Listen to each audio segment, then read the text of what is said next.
கோவை மக்களவை தொகுதி பாஜக வேட்பாளர் அண்ணாமலை மருதமலை அடிவாரத்திலிருந்து தனது பிரச்சாரத்தை துவங்கி பேசி வருகிறார். அதன் நேரலை காட்சிகளை பார்த்து வருகிறோம். பெரிய எண்ணிக்கையில எழுச்சியில எல்லா இடத்திலும் கூட மக்கள் அவர்கள் வேட்பாளராக எல்லா இடத்திலும் கூட வாக்கு சேகரித்துக் கொண்டிருக்கின்றார். நேற்று முழுவதுமே பல்லடத்தில் இருந்தோம். கிட்டத்தட்ட 10 மணிக்கு மேல நாம் நம்முடைய மைக் ஆஃப் பண்ணிட்டு மறுபடியும் 1.5 மணி நேரம் களத்தில் இருக்க வேண்டிய அந்த அளவுக்கு மக்களுடைய எழுச்சி.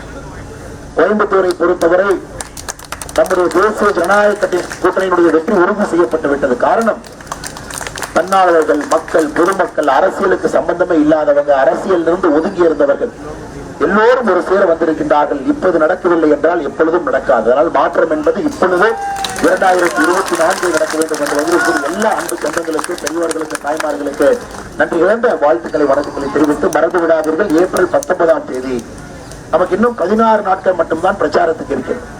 ஐயா ஒரே நிமிஷம் வாங்கிக்கிறேன். ஆனால் ஒரு வீட்டிற்கும் கூட செல்ல வேண்டிய கடமை நமக்கு இருக்கு. எல்லா இடத்துக்கும் நீங்கள் செல்ல வேண்டும், மக்களை சந்திக்க வேண்டும், மோடி அவர்களுக்கு வாக்கு சேகரிக்க வேண்டும், தாமரை சின்னத்திற்கு மக்களை வாக்களிக்க வேண்டும் என்கின்ற வேண்டுகோளை நீங்க வைக்க வேண்டும். நிச்சயமாக நீங்கள் அதை செய்வீர்கள் என்கின்ற நம்பிக்கை.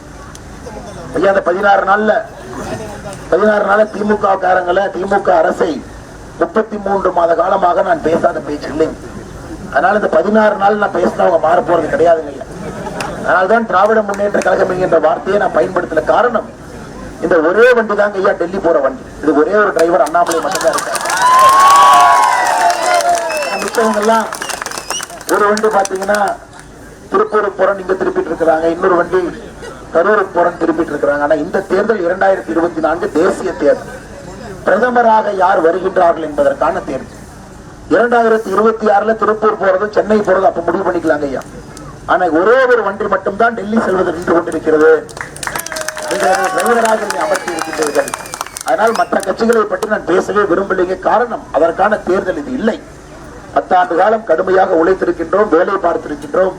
அதற்காக மோடி அவர்கள் மறுபடியும் வர வேண்டும் என்று நினைக்கின்றோம். மக்களிடம் வேண்டுகோள் வைக்கின்றோம். மோடி அவர்கள் வந்தால் நிச்சயமாக வளர்ந்த இந்தியாவை நம்முடைய சமகாலத்திலே நாம் பார்க்க போகின்றோம். செய்திகளை உடனுக்குடனும் துல்லியமாகவும் தெரிந்து கொள்ள சப்ஸ்கிரைப் பண்ணுங்க.